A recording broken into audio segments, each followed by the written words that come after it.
cafecito, tecito de borrachito, dice por ahí, comadre. A ver, por ahí, comadre. Regálenme una bulla para la profesora Juana, hombre. Eso, qué bonito, qué bonito.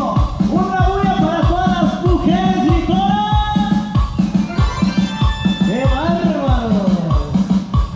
Eso, el chiflido de los caballeros. Eso, hombre. Vámonos parejitos con este bonito tema para todos ustedes. Su amigo Juan de Dios y sus teclados dice, suéltala, dice.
Por supuesto, por ahí, comadre.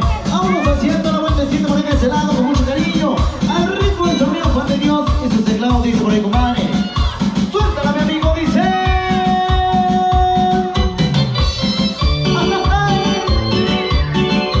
Eso, hombre. Parejito, parejito, parejito,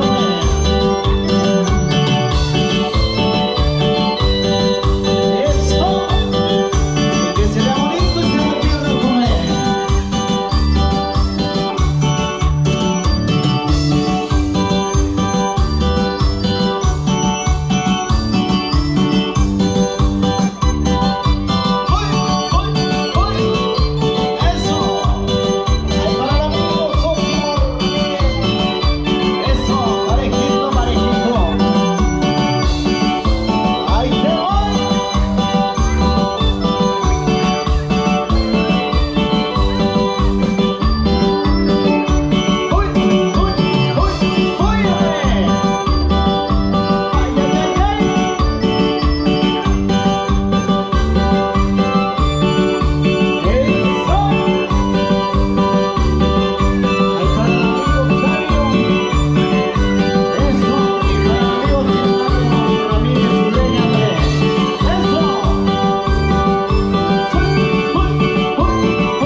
Monse por ahí que está bailando, disfrutando de la música, hombre. Qué bárbaro, cómo bailan, hombre, eso.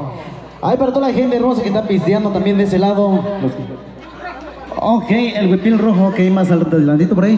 Por ahí nos avisan, por ahí si ya estamos listos, por ahí. ¿Dónde están los hijos, las hijas por ahí de la festejada, por ahí de ese lado? Ok. Ustedes nos dicen, a ver a qué horas arrancamos, a qué horas le damos inicio con eso, hombre. Híjoles. Por ahí, a ver dónde se fue la festejada, por ahí de ese lado, a ver. Regálenme un fuerte aplauso, ahí para la festejada, que se escuche fuerte, fuerte. Esos aplausos, especialmente, ahí para